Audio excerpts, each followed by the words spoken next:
just been machining the pistons, had to machine them. We're going to put this where it's safe. Had to machine them in here for the counterweights to come through, so that when the piston's at bottom dead centre, the counterweights can, we've got room to come through under the piston. So this is a 308, well a 5 litre that I'm building. It's a 355 scat crank that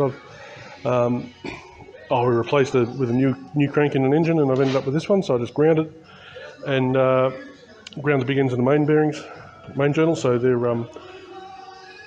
Got new ACL Duraglide F780 bearings, which are a nice hard bearing.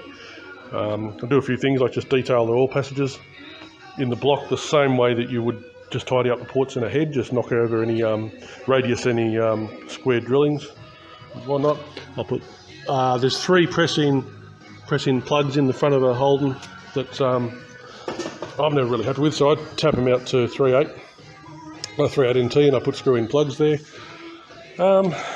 Yeah, but no, it's going to be a good engine, this. The conrods, the Holden A9L rods, a spike rod, you can see the spike there.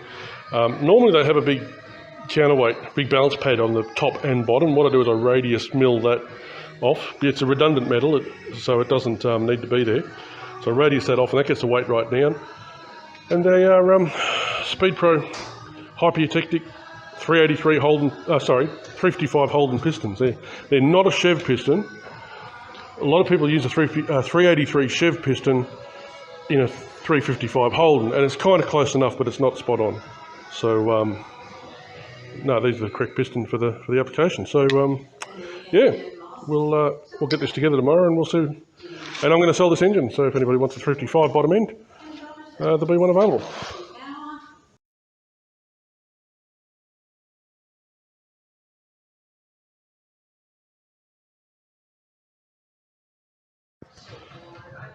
Okay, so this is the 355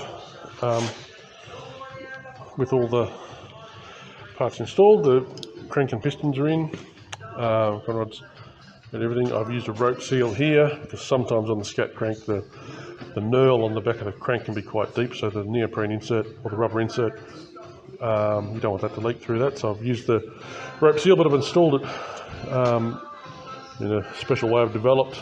Takes quite a while, but it gets them in nice, and that's probably only taken about maybe 20 foot-pounds to turn the engine over. So when I install the engines, when I build the engines, I use engine oil on the piston wall. I use assembly lube on the bearings, and I use the ARP grease on the rod bolts. Check the rod bolts for stretch. Yeah, so that's the bottom end all together. And she's all nice and shiny, pistons going up and down. They're Hypertech pistons, and yeah, like I said before, they're a 383 piston. Sorry, a 355 piston, not a 383 piston. So yeah, that's a 355 all short, all ready to go.